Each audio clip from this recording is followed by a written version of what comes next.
We may not have rivers, and we may not have fish. So do you want to do something?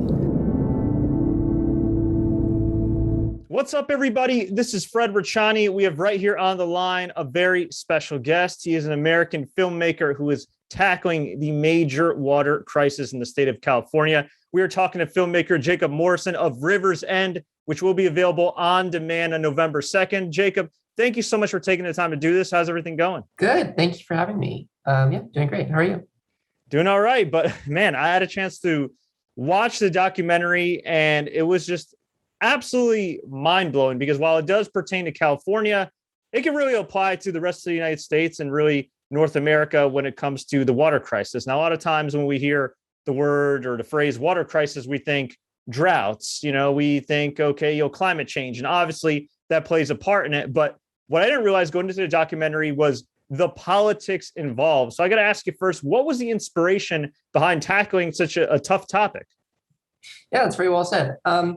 Well, to be honest, I didn't know how tough of a topic it was when I began. It was during the height of the last drought, and I was just really fascinated by stories of water privatization and sort of inequities of water resources in the Central Valley, which I was hearing about, but I didn't recognize how complicated it was.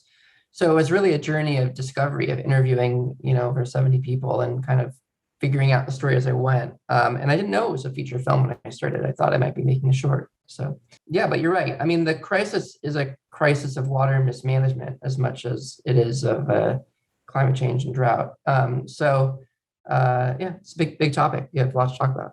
Yeah, it is insane. And what really kind of blew my mind, well, a lot of things blew my mind, but a couple of things that really stood out to me in the documentary. One, how scared some of the people that you interviewed were to talk about the politics behind this. It sounded like they were in fear of their safety. And two, the fact that, if I'm not mistaken, the agriculture industry controls 80% of the water. Just mind-blowing. Can you talk about kind of the revelations you discovered as you were making this film, in particular, those two topics?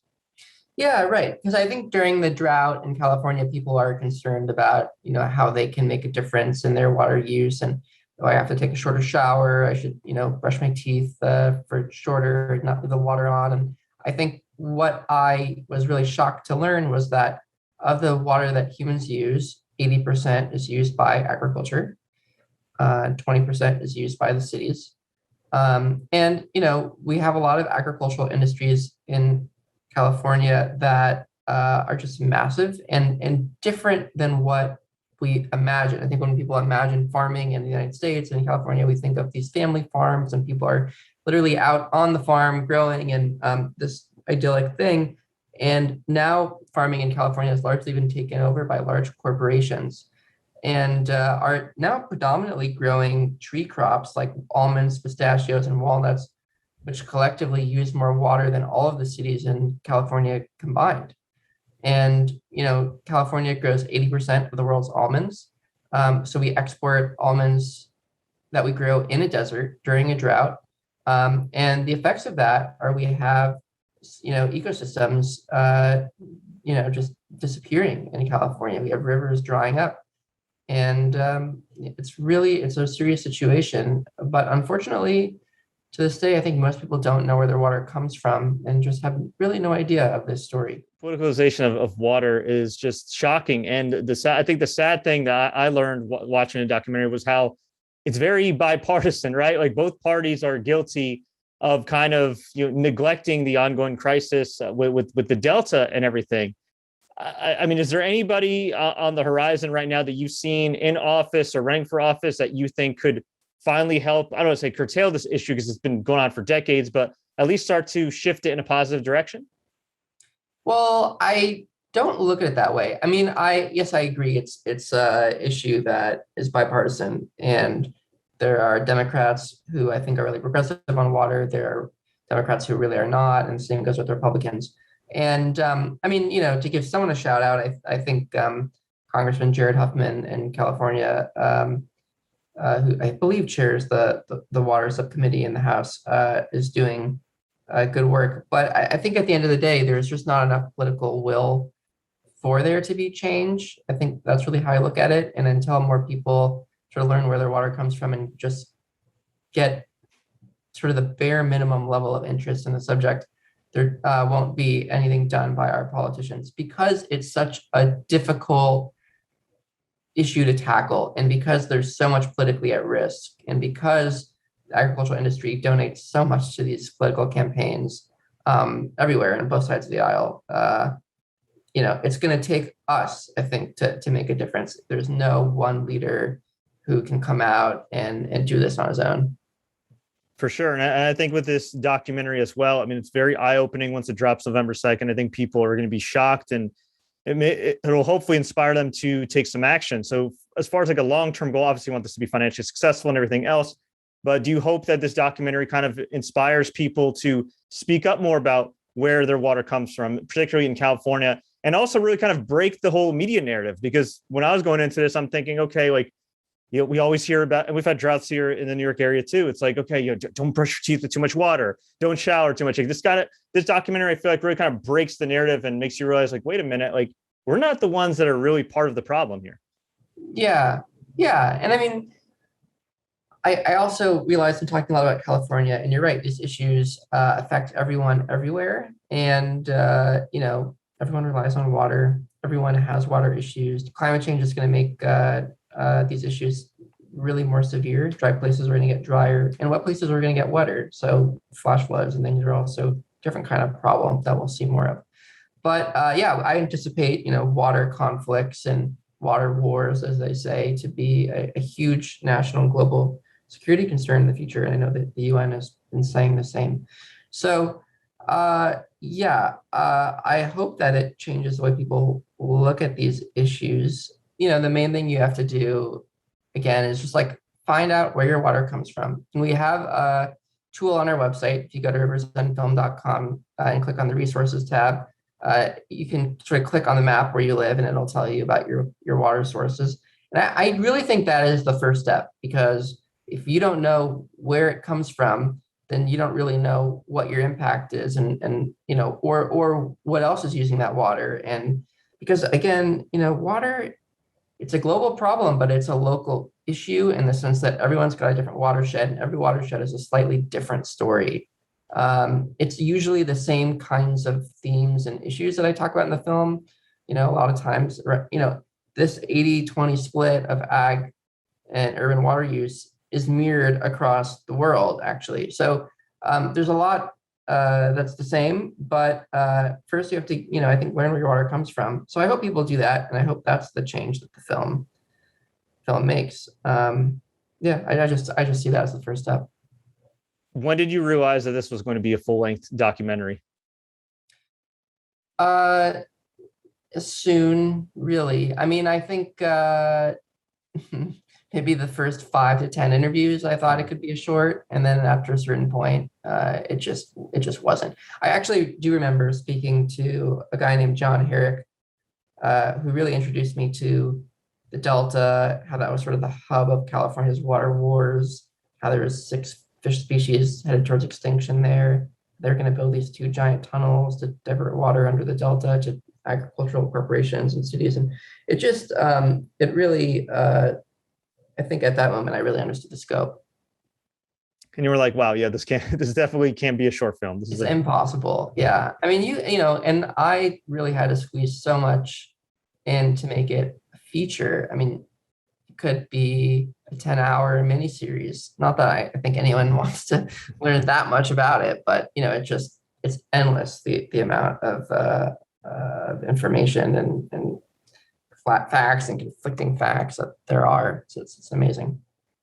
Absolutely. And I did some research on you as well. And you have a background in Viceland and full screen. And it's a big jump to make a short film, let alone a full-length documentary that's getting this wide release, especially on such a serious issue with a lot of political red tape that I'm sure you had to go through. So how did your experience as a filmmaker, as a creator in those companies, and even maybe before then growing up, help you when it came to making River's End?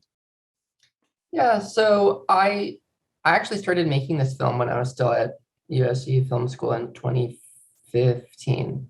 So it was a long journey. And, at that time, I would have film school friends come and hang out on shoots and hold the boom pole or whatever. It really started very, very small. And I guess the way, really that my experience helped was that it connected me with a producer, financer who made the film possible.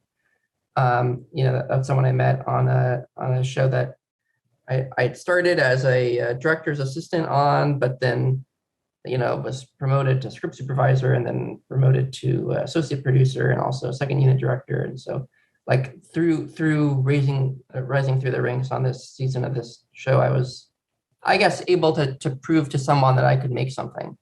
But I don't know that any of the experiences really prepared me for what it's like to make a feature film, really, because it's an amazing challenge, especially at this very independent level where you're really kind of doing everything yourself and with a very small team. Do you have any advice you'd give any aspiring filmmakers, anybody that's thinking, I would like to make a documentary on a topic I'm very passionate about, but I just don't know where to start? I always kind of say, I mean, I don't want to be discouraging, but I would say, make sure you really have to do this. Make sure you really need to tell a story, and this is really what you want to do, but you really want to be a filmmaker. Because if it's just a hobby, kind of an interest, but you have some other ones, go do the other things, because this is, you have to be really all in, and it just takes a lot of work. But it is immensely fulfilling. I guess I would say start by doing a lot of research. And then, I mean, for the documentary like this, I thought it was important to talk to the right people. So a lot of it was even just researching who are the experts and looking at, who's mentioned a lot in articles, who's writing a lot of papers, things like that. And then talking to them and, genuinely trying to figure out what they think the movie should be. And not trying to impose anything on it, at least not until you're editing it and have to cut down for time or something. Yeah, that's the first step, I think. Very cool. Well said. Well, Jacob, I really do appreciate the time. People can check out the film, riversendfilm.com. It'll be available on video on demand November 2nd in the US, Canada, and the UK on Vudu, Google Play, Apple TV, iTunes, you name it. They got it Amazon as well. And of course, if you have cable, you can check it out on demand on Comcast, Spectrum, Cox, DirecTV, AT&T, and more. Real quickly, you mentioned the resources tab on your website. If people checked out the documentary or learning more about it and they're feeling a little hopeless, what advice would you give them as far as to get involved? Yeah, well, I mean, it only feels hopeless because not enough people are engaged. And so I hope that's what the film can do. I hope it can get more people kind of activated and learning about this issue, just to get enough people interested so that there's a little bit more political will to make some change. So I would say, watch the movie, tell people about the movie. I hope it can be a really good tool as kind of a 101 on water, and, pass that tool around. And, or you don't have to use the tool. If another place to look about, where your water comes from, do that too. But that's the first step. And then the second step, if you want, contact your representatives, because we only make up a small piece of the pie. In order to make change on a bigger scale, you need your Congress people, assembly members, et cetera, to know that you care and to do something. And I should note too, on your website, riversendfilm.com, you could also request a screening as well. So if you're a student on campus or somebody in the workplace or wherever, maybe a film festival, you can request a screening, right? You can. Thank you for mentioning that. Yep. We've been done actually over 150 screenings with different organizations, wow, companies, universities. So keep them coming. It's great.